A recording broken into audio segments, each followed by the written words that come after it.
There they are, doing their job. Get it done, boys. Puppies.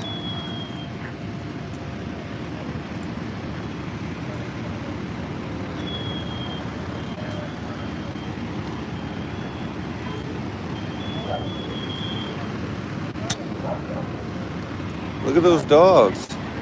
Good dogs.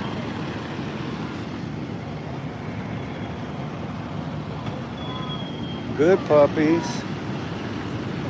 Whoopies.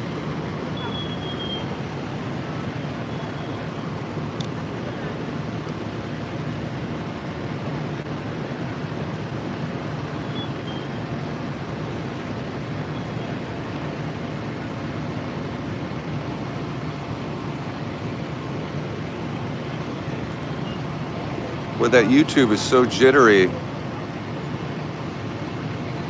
Mama Carol. Mama Carol, I'm not talking tonight. Mum's the word. Mum's the word. Look at these boys knock this down quick.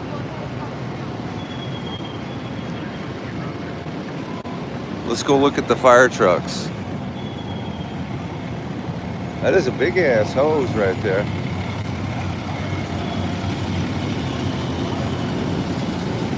Let's just judge the fire response. Okay, my house burned down twice when I was a kid. When I was a kid, my house burned down twice.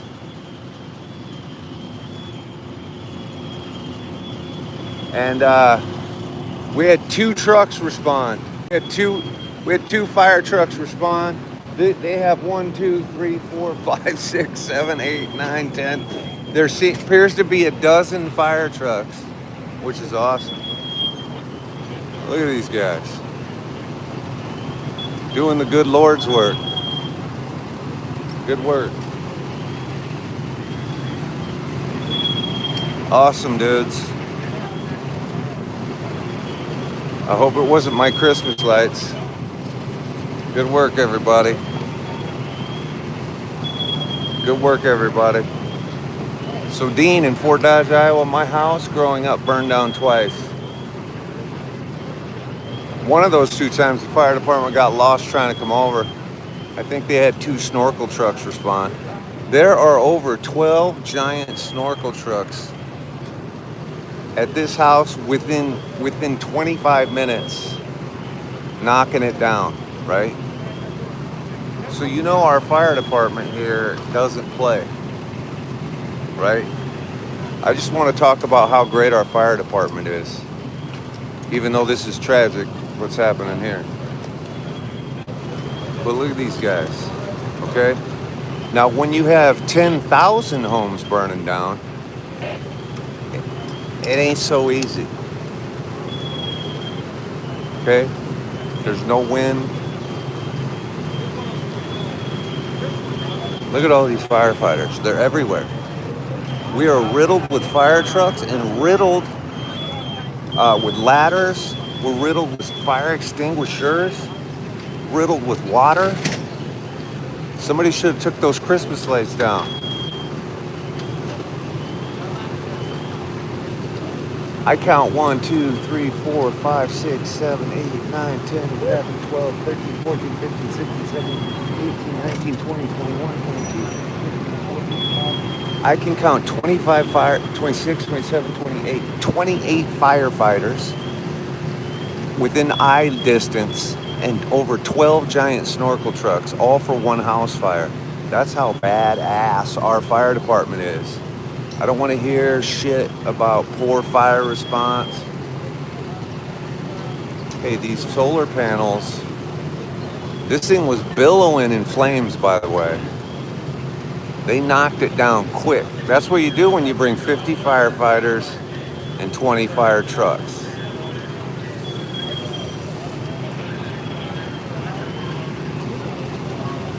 They absolutely crushed it.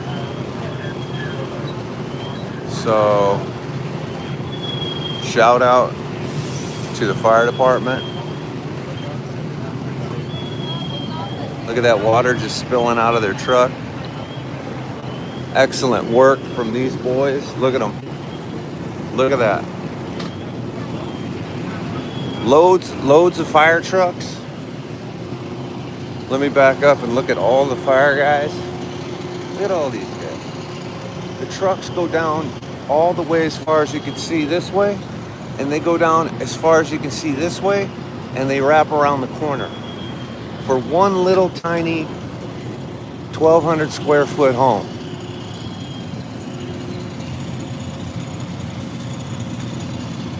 Knocking it down quick.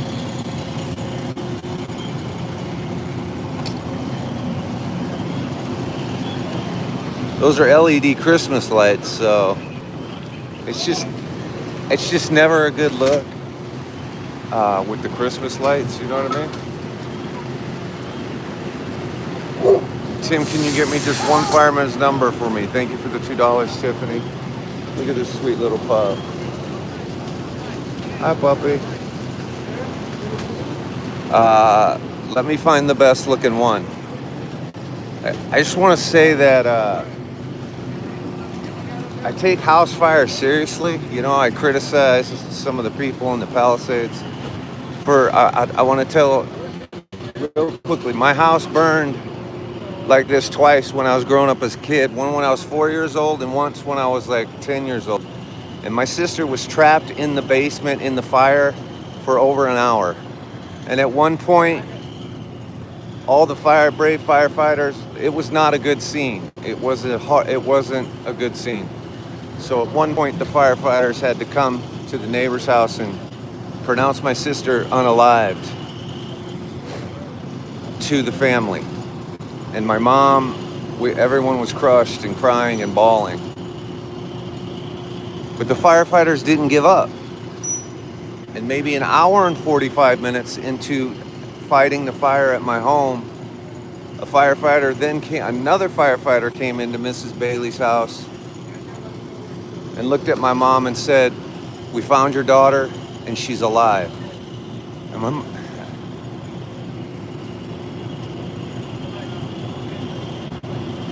And my mama literally tackled him in a hug, and his helmet came over onto his face. And then they proceeded to take my sister to the hospital where she had like the worst case of smoke inhalation that the state had ever seen. And she recovered. And my amazing sister lives to this very day in St. Louis, Missouri, and has a beautiful family.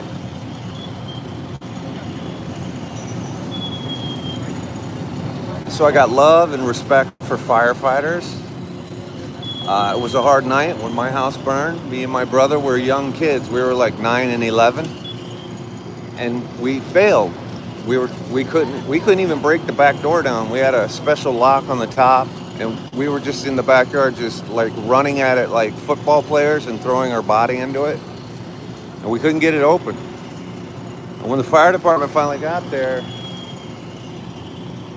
this big old fireman gave one shoulder into that back door, and it just fucking crumpled, folded like a paper sack.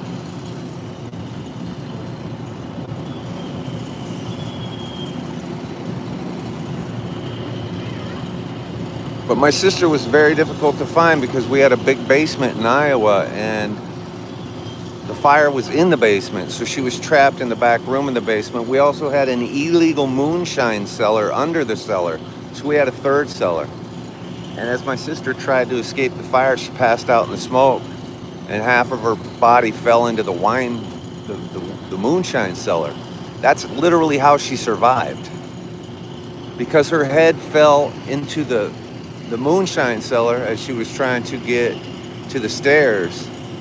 Her head was just kind of hanging in the third cellar, which was the only place there was still oxygen.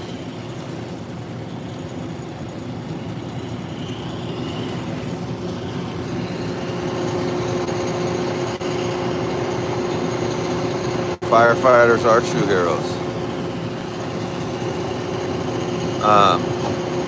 And it looks like over 50 firefighters responded. There's over 12 snorkel trucks. All the neighbors are out.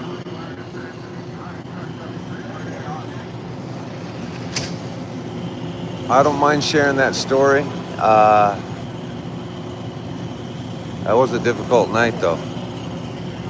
It started like this. Me and my brother were upstairs, and my mom, and we just woke up to screams. Like I could hear screams.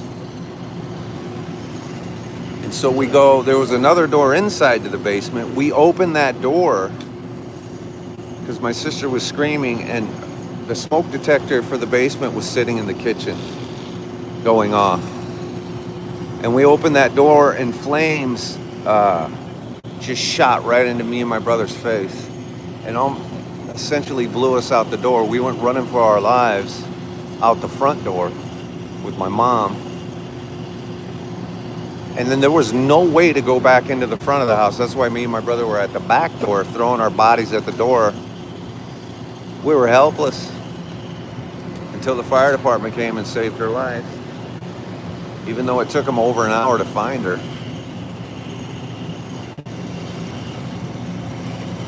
That's way back in the day, though. That's way back in the day. You know what started that fire? We blamed it on the dog, but the truth was, old water heaters had pilot lights on them. And we had a water heater down by the washer and dryer, so when our clothes were dirty, we would just open the basement door and throw our clothes down next to the washer. And there was always a pile of clothes down there. Well, the pilot light caught that pile of clothes on fire and started the basement on fire, trapping my sister. These firefighters came right in. Nobody was hurt. They saved the structure. They saved everyone in the house today. And they're all packing it up, loading in. There's a lot of beautiful neighborhood dogs all over. I don't want to put them on blast. Everybody's fine. Everybody made it.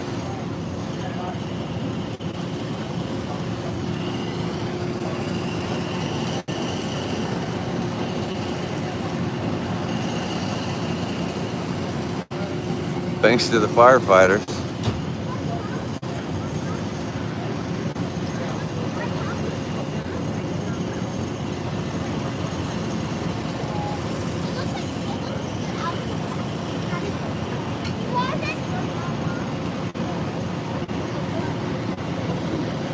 The story is just to let you know that life is fragile. Life is really fragile. And as easy as you would think it is to get out of a fire, sometimes it isn't. Sometimes it's not necessarily that easy to get out of a single-story little house.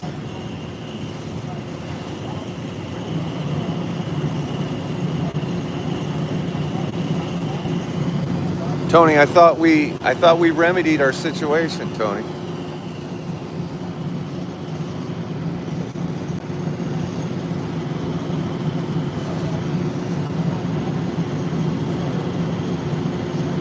Tony, what are you saying? Difference between boys and men? It's all good.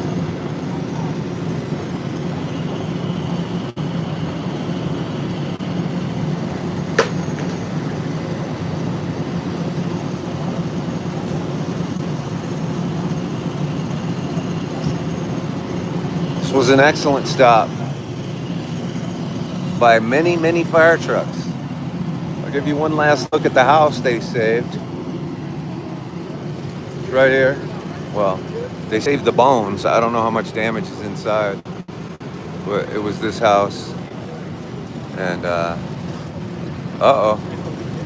And it was all of these firefighters. There's a lot of them. And all the neighbors are out watching. When my house burned, it was the middle of the night. I don't know what started this one, you know?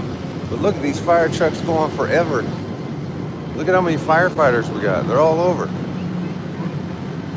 They're all awesome. But somebody lost their home. I don't know if they did like an official rescue.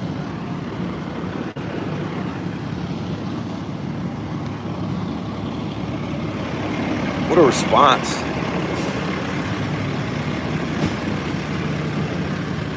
I mean, it's literally 1, 2, 3, 4, 5, 6, 12 snorkel trucks. They're not technically snorkel trucks, but you know, it's a lot of trucks. A lot of firefighters.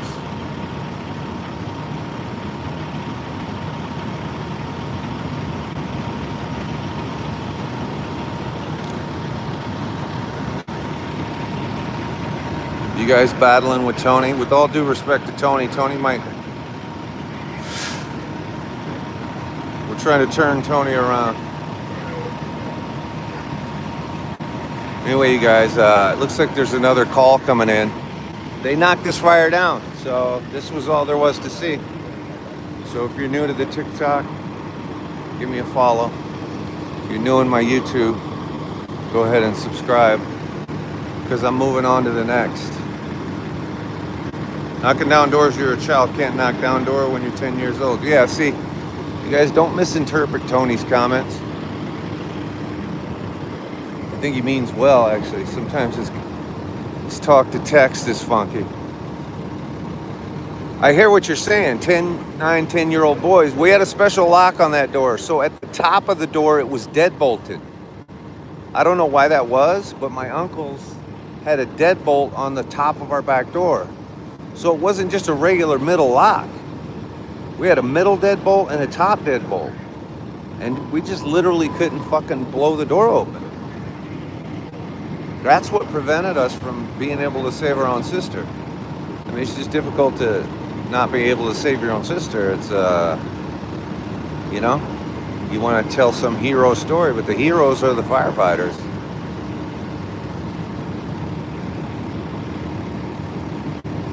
Now, Tony was explaining to me yesterday in some messaging why he struggles with his chatting, so you have to filter out his chat a little, you guys. I'm sticking up for you, Tony. I think somebody's coming at you here. Thank you, Flotus. This is a house in the city of Winnetka, California. And I got here 30 minutes after the fire started. That's how badass the response was. The smoke was billowing like fucking crazy on citizens, and there wasn't a single firefighter here. I got here in 27 minutes, and there were 12 trucks, 50 firefighters, and they already had it knocked down. That is ridiculous. That is literally a ridiculous response. Unbelievably amazing. So to all the people who run around the Palisades, I'm going to stop naming names, saying, I didn't see police, fire engines, all day. 27 minutes. 12 snorkel trucks, 50 firefighters. The fire's already gone. Half of these guys are going home already. We have the baddest ass fucking fire department in the fucking country. Straight up. They don't hesitate. They're first responders. This is what they do.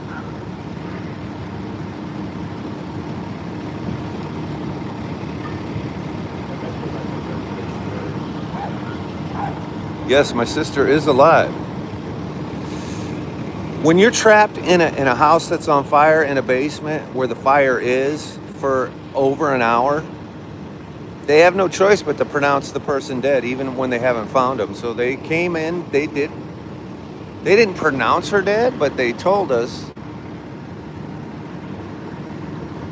listen, I watched firefighters come in and out of that back door with gas masks and whatever, the smoke mask, for an hour. And they kept going, where is she? What's the layout of the basement? She's not in her bedroom. Why can't we find her? Well, literally, there are 2 giant rooms in our basement. And the set of stairs that come down into the basement, underneath of the stairs, they weren't closed stairs, was a third basement or a second basement, a third floor, which was an illegal moonshine cellar that the previous owner of that lot, before my grandpa bought that lot, he actually went to jail in Iowa because he made moonshine illegally. So he had a illegal moonshine cell, but it was under the stairs. So when my sister was trying to escape the fire and go up the stairs, trust me, I've never been in smoke like that until that night, and it's the scariest thing you'll ever do. I mean, I couldn't go in and save her. That's how bad it was. She couldn't find the stairs, and as she stumbled her way through and was getting her feet and her hand burns in the fire, she went around the edge of the stairs, not knowing where she was, tripped, got her feet and hands burned, and fell face first into the moonshine cellar. And that's the reason she was able to survive over an hour in smoke. Because the third cellar, or the second cellar, was below the basement, and smoke rises, even though it was full of smoke. But because she was unconscious the entire time, but her head was just dangling in this old fucking moonshine still cellar the whole time.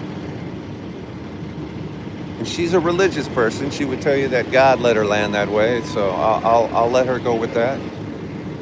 And she recovered.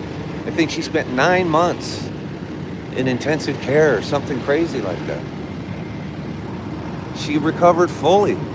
This was years ago. Went on to become a nurse practitioner. She has a beautiful family and a beautiful life.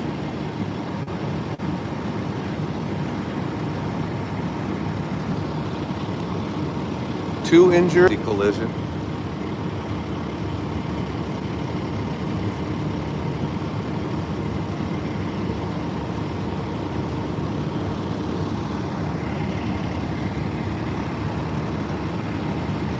Oh, there's a nasty collision there, boy. Anyway, the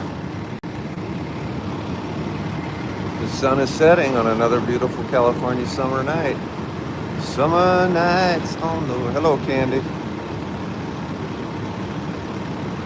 Thank you, baby powerfish. Hey, Australia. I love it. I ever tell you about my Australian customer who wanted me to meet his wife? Or is that joke getting old?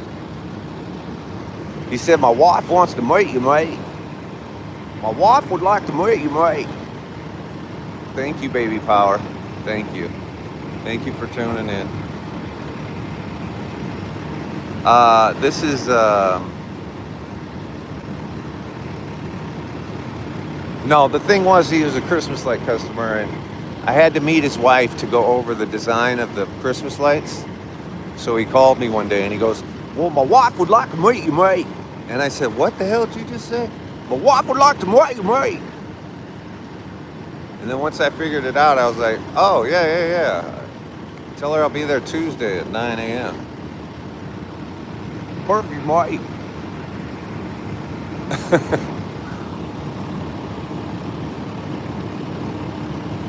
They weren't swingers or anything. Although she is beautiful. His wife is beautiful. All right, don't get me started. What about Irma from the fire yesterday? She's a cutie, huh? We follow each other on social media. Isn't that fun? And then I look over to YouTube, and the first comment I see is bear farts. You guys the difference between TikTok and old YouTube is pretty clear. Nice dignified comment in the left, and then bear farts in the other chat. Got it. I was looking over the analytics of YouTube, and it makes sense. It turns out on YouTube, my audience is 81% male, which is why I'm seeing bear farts in the comments. And on TikTok, I think it's 81% female, so it's literally polar opposite. Am I an arsonist? No, but when I was 4 years old, I did start the first fire at our house. I didn't really want to talk about that, but listen, somebody had to be the reason that they put child-proof protectors on Bic lighters. You know what I mean? You know that little thing you got to push up so you can light a lighter? Well, they developed that because of me, so I've saved millions of homes from fires by starting my kitchen chair on fire when I was 4. No one was injured in that fire, so let's not get excited. We didn't start the fire. Exactly. It was always burning. Uh, your last name is Pingle? Rivers Bounty Outdoors? What state you in?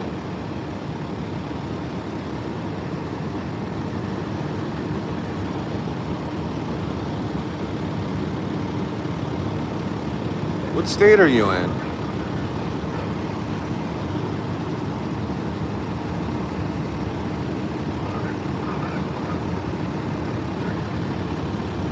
Recap, residential home burned in Winnetka. Everybody's fine. Wisconsin, that's a Pingle state. It's hard to find Pingles. I've only ever seen one other Pingle in Los Angeles in all these years. It was a guy named Mike Pingle. That was it. I looked at a phone book when they still had hard copy phone books, and there wasn't a single Pingle here, you know? And by the way, for the record, everybody, I'm not even a Pingle, so don't get excited. Rivers Bounty Outdoors, you're probably related to my brother and sister, but not me by blood. I am not my bloodline is not Pingle. The only two Pingles I'm related to is my half brother and my half sister. Their dad is a Pingle. I carry the name through because I'm a bastard, to put it plainly. I'm a Gunderson and I'm a Winnicky. But there's only one Tim Pringle. But I decided to never change the name because my brother's dad, even though he didn't raise us, he was a good enough dude. He did right by me. Okay, how's that? He did right by me. I mean, he was good to me. Made me feel included. So I'll carry his name.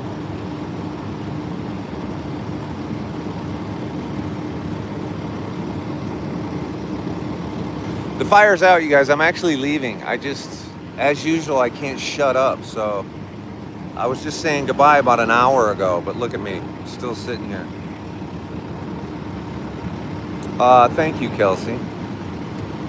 You know, he would come to pick up my sister and brother for like their Christmas or whatever, and I think he saw a little blonde-head boy sitting on the stairs looking sad and said, you know what, why don't you bring your little brother with you? And my entire life he always included me as if I was his, which I wasn't, but that was pretty cool. So they included me in their Christmases and all that shit, you know. And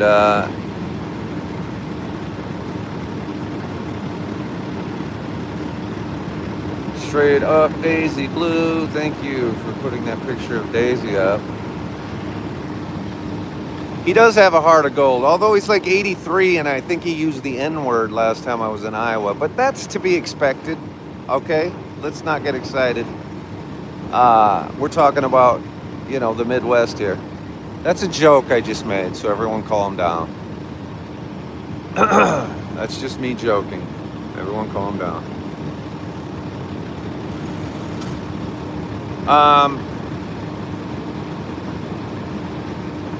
Oh my God, thank you. Thank you, Kelsey. You are now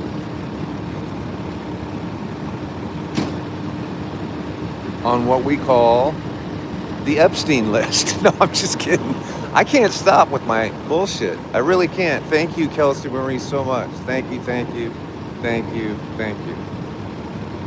My dad is an old white man. He doesn't use that word, but he uses it. Yeah, well, so you get the joke, Kelsey. You know exactly what I'm saying. In fact, you pretty much are, because now I know where you are. I'm not going to say where you are, but I know where you are. You're a Midwesterner. You're a white Midwesterner, just like me. Did I try and set this fire? Not this fire. No, not this one. Single pickle, I'm cracking up. Well, that's good.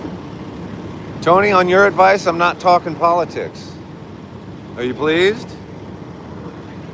I have a new rule that I started months ago where I stopped talking about politics, but I talk about politics pretty much as soon as I start saying I don't talk about politics, so maybe I should shut up.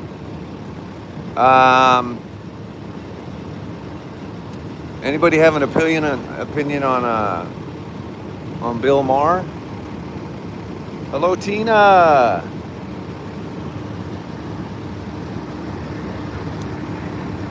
And Tina, if I had not thanked you for subscribing before, I'm thanking you now. Sorry, you guys, I'm pretty late to every party. It's usually an indicator, but you know what? I'm going to shut it down. I'm shutting it down. I'm shutting it down. Unless you want to talk about Mark Maron. And that's not political. Hello, Lisa. You guys, I said I was leaving, but let's take one last walk around. Since you guys want to talk about politics.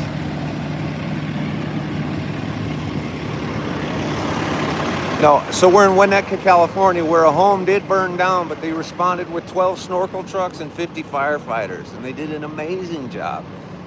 In under 25 minutes, they got here, responded, and put the fire out.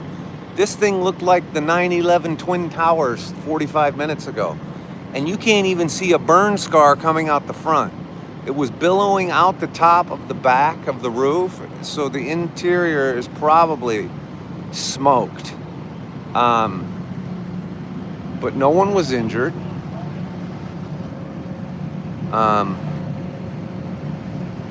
These dudes are making sure it's all out, and the firefighters are heroes. Yes, Tina, and that's what I was saying earlier. Look at all these badasses. Look, there's a lot of them. Let's go look at them, because it's always fun to look at them, just because, well, people like to look at them. And I'm supposed to be getting somebody one of their phone numbers.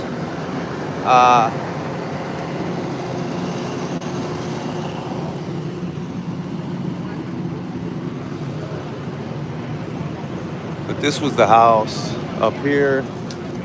These are the brave firefighters that handled the business. Yeah. TikToking. That's right there. Yeah. We got a couple hundred people in here. Hi, Puff. This is not your house, huh? No, it's our house. Oh, it is? I'm sorry, man. My house burned down twice when I was growing up. It was so bad. It was like maybe the backyard. Oh, really? Yeah. Oh, that's great news. From the bike. That's good news then. So the house's integrity is there. No, they still tore the roof down. Oh, they had shit. to. Yeah. Oh, right. They had to break in. Yeah. My house burned down when I was 4 and when I was 9. Not down, but started on fire. My sister got trapped in there for an hour and almost died. But so just be grateful that everybody's okay. Yeah, everyone's good. It'll be all good, man. Yeah.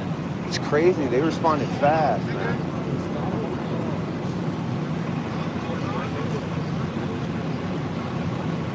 These guys are still making sure everything's done here.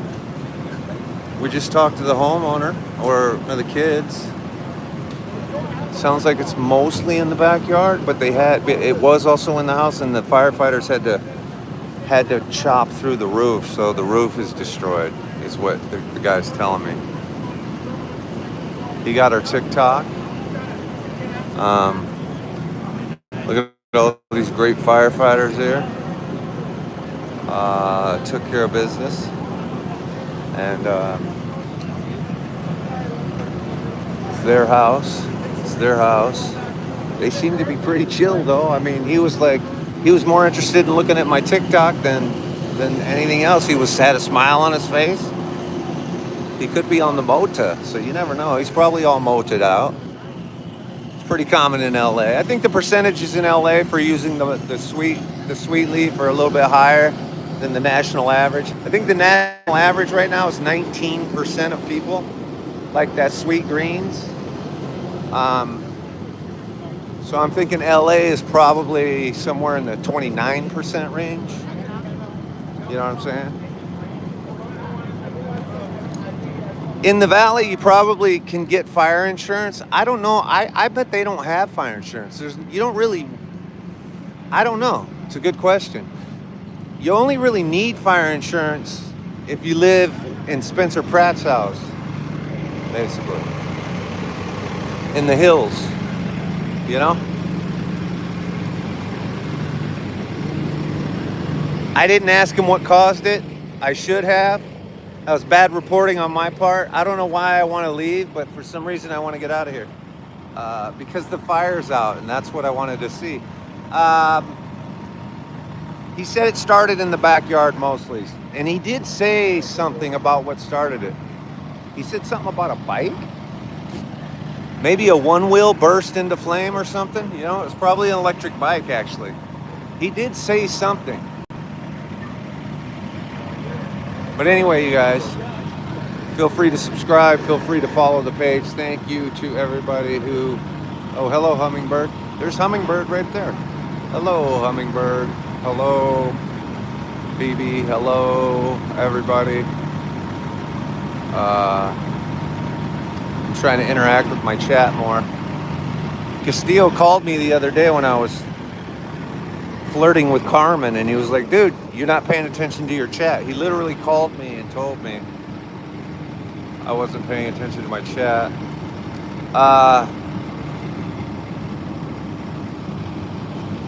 But anyway, I'm assuming that kid did tell me, it sounded like he said a bike, probably a lithium battery on an electric bike or something. And it was in the backyard. Either that or they were growing something in the garage, you know what I'm saying? That's pretty common too. We do love Castillo. Patty cakes.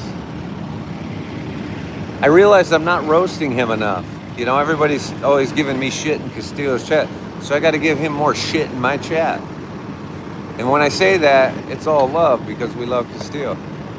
Actually, I was telling Irma yesterday, the girl streamer, to make sure she followed Castillo because I need him to translate for me when we go on a date. You know what I mean? When I go to brunch with Irma, I need Castillo to like be in an earpiece with me. I'm going to put one of those earpieces in. And then he's going to signal to me, you know, like the movie that Steve Martin does, Roxanne, where he's hiding in the bushes telling him what to say on the date. I'm going to have Castillo translating in Spanish while I'm on the date with Irma. You know what I mean? And then we got our other follower, what's her name? Megan Speaks Spanish or something is her username. I don't think she's in here right now. She's going to, Castillo would be laughing at me the whole time. She's going to teach me some Spanish.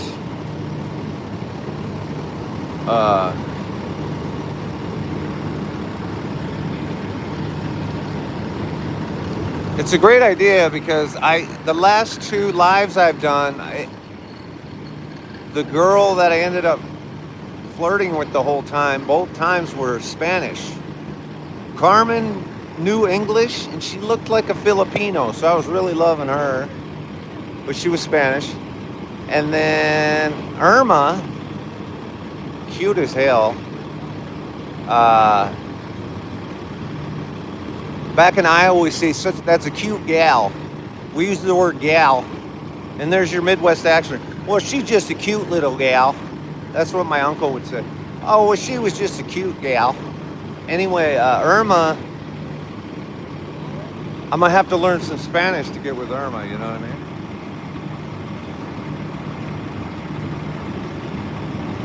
mean? Go tell the firefighters I have single women followers. There are a lot of them here. And you know what? I was going to bravely do that because someone requested it, but I chickened out when I was up there. I'm not feeling my interview prowess tonight, and it might have something to do with no cute girls on the scene. Now, we need more cute women firefighters is what I'm coming to realize in the moment as I'm speaking, is where are all the hot female firefighters? Because I'll tell you right now, the LAPD police force, There is always one cute chick, and sometimes she's driving the car. The only female firefighter we have in LA is she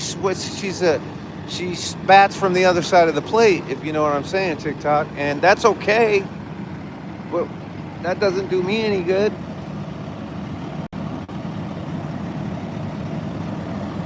Ow. Now I'm getting bit by mosquitoes, you guys. I gotta go. Do you know, I'm gonna get Lyme disease or something right now.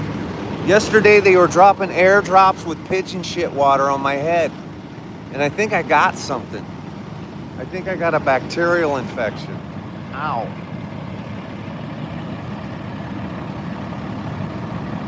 Am I getting fussy?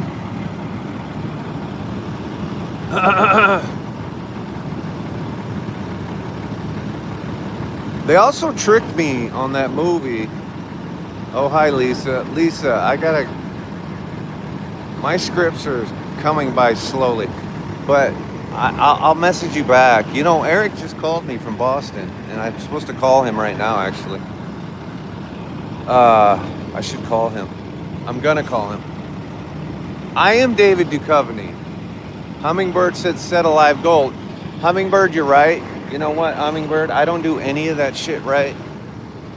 And I'm about to drive away and to an Irish exit, but thank you for saying that, Hummingbird. I'm gonna start doing my live right. You know, I'm gonna start doing things correctly. I've been so frustrated with TikTok. You know, even today, so Parker, who is a liberal streamer, right? Parker and Get a Job is a big time liberal streamer. You guys probably know who he is.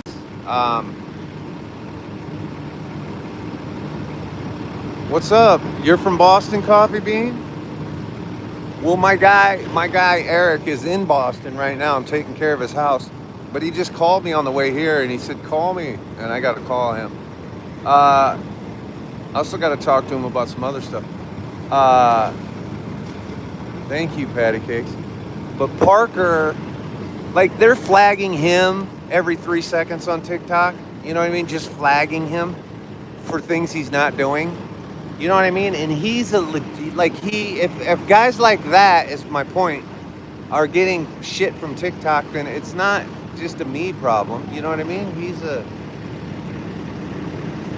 a G-rated kid. Sure, he yells at his guests a little bit sometimes, occasionally, but not really. You know, he's a good kid. He's well-spoken. He's got millions of followers. He's pretty respectful. And his shit gets taken down all the time. And he's just sitting at home being nice and respectful. But they were talking about it today. But it was funny because I did go up in Parker's live last night just real quick because he was roasting a guy, and I hit the request button to see if I could roast the guy with him. And sure enough, he brought me right up. And I have debated Parker before, actually, devil's advocate debate. But as soon as I got up, the guy left, and I go, oh, I was just here to yell at him too, Parker, so let me out of here. But one of his viewers was like, oh, that's Tim, he's one of the good guys. So whoever that girl was, thank you for saying that. And I'm just happy to know that I share Parker followers. I'm glad that Parker followers follow me. Because I'm literally 1 million people away from him. So could the other 1 million people please come on over to this page? Anyway, Parker and Dean are highly intelligent 23-year-olds. Okay? When I was 23 years old, I was at Master Jack's getting my picture taken with a stripper, okay? And my vocabulary consisted of 10 words. So I got nothing but respect for those two dudes.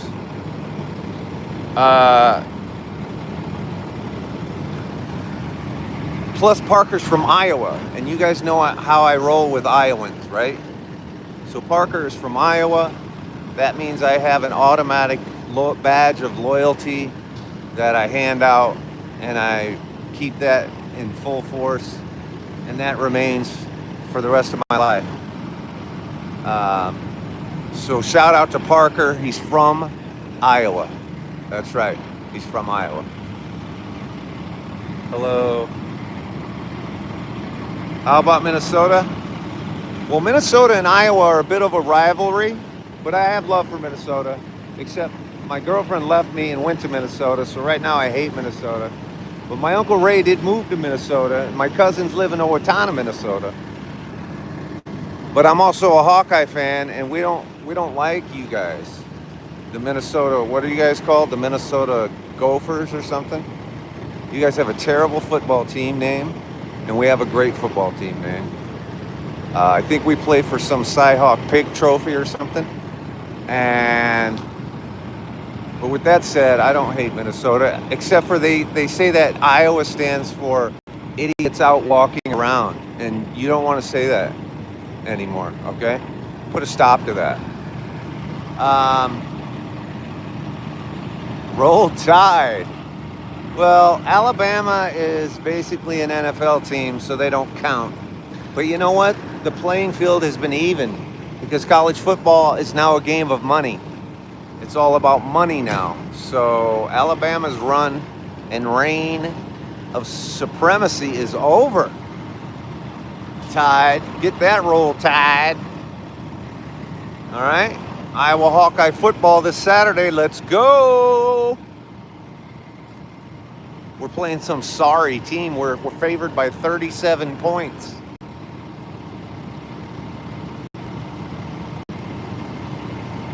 I didn't think much happened there, but Iowa is very deceptively. People would like to think there's not a lot going on in Iowa, and you could argue that on a farm. Here, let me leave everybody with a recommendation. If you've not seen the movie, The Straight Story, you heard it, The Straight Story. I think it's STRAIGHT, Straight Story. Okay, it's a movie about the guy. It's a true story. It's about a guy who drove his riding lawnmower all the way across the state of Iowa to see his dying brother. Okay, that's not a giveaway. That's the premise of the movie, and it's fucking actually made by David Lynch. And there's a lot of great things about that movie, but number one, it's the best Iowa movie ever made. There's only been like 5 Iowa movies, but that's the best one ever. And the music is so therapeutic, you can just put the movie on and lay in your bed. It's like ASMR. I'm literally not kidding you. The greatest movie soundtrack music ever. Number 3, it's got Sissy Spacek in it. And she says, me too, Dad, like that. And number 4, it's got Chris Farley's little brothers at the end. Play those kids on the farm. Number 5, if you want to become an actor, Emily, it's called The Straight Story. It's called The Straight Story. I think the name of the movie is. And it's made by David Lynch. And it's a must watch. And if you're an actor or a thespian or you want to learn how to act or anything like that, this is a movie with limited dialogue, but it's a movie you should watch because it'll teach you what is known as the dramatic pause. So if you want to learn how to do lines, watch that movie. It's Richard Farnsworth, who was a retired stuntman, and he plays the old guy in the movie, and he was nominated for an Academy Award. He was sick and unaliving with cancer when he made the movie. People didn't know that. And he was actually in so much pain before the Academy Awards, he actually went out into a field somewhere and unalived himself. He was a beautiful actor, and he got that experience from being a stuntman for all those years. I could talk about good Iowa movies all night long, but please go watch The Straight Story. You'll fucking love it. And look up Richard Farnsworth and read about him, you know? Read about that old man that played that part. It's really interesting shit. And remember that when you're watching it. Especially remember it when you're watching it. And just think of how, thank you, Hummingbird. Thank you. Did he have to stop for gas? It's a great question, but I want you to watch the movie. So, the first person he encounters along the way is like a runaway girl, you know, because he takes off on his lawnmower to get across Iowa. You know, and there's a scene with a runaway girl and he helps her. I'm not going to reveal more than that. You know, it's just a good life, coming of age, at the end of life kind of story. It's a weird to say. Like, coming of age is the wrong term, but, you know, the brothers are estranged, right? And they've been in a fight, and I'm not revealing anything. It's, you know that right away, and he finds out his brother's dying, and his brother lives on the other side of Iowa across the river, and you just have to watch it to see why he has to take a lawnmower to get there. And this is a true story. This really happened. This really fucking happened. The dude rode a riding lawnmower across the state of Iowa. What happened here was a house fire, but you guys, I gotta go. I said I was leaving 3 hours ago, even though I've only been here for an hour. Lisa, Lisa, you have to watch it. Lisa, it's The Straight Story. The Straight Story with Richard Farnsworth. Directed by David Lynch. Literally the absolute last person you would even think about calling to direct this movie, but he took it and he did it. And it was a great choice. So you guys report back to me. Yes, The Straight Story, Rosemary. That's it. The Straight Story. Everyone should already seen this movie. It is a classic movie. Forget about Iowa. It is just one of the greatest movies of all time. So please report back to me that you've seen this movie. And I will send you, I won't send you anything except love.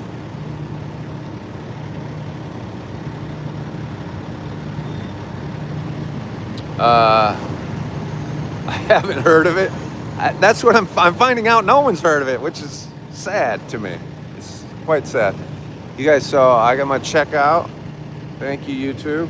You lived in Fort Dodge, in Colville, El Diablo. Hold on. You guys always bringing shit up when I'm trying to leave. You lived in Fort Dodge and Colville? Then moved south? Oh, Coroville. Coroville. Not Colville. Or do you mean Colville? I think there's also a Coroville, Iowa.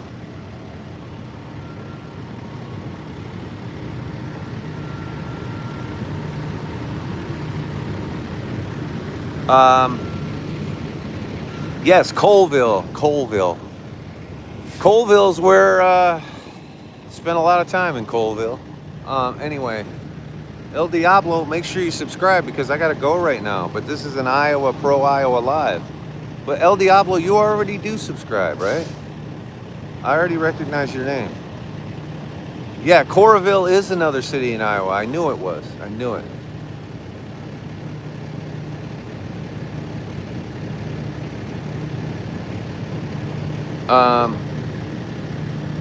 The Straight Story. The Straight Story. The movie is called The Straight Story with Richard Farnsworth, directed by David Lynch.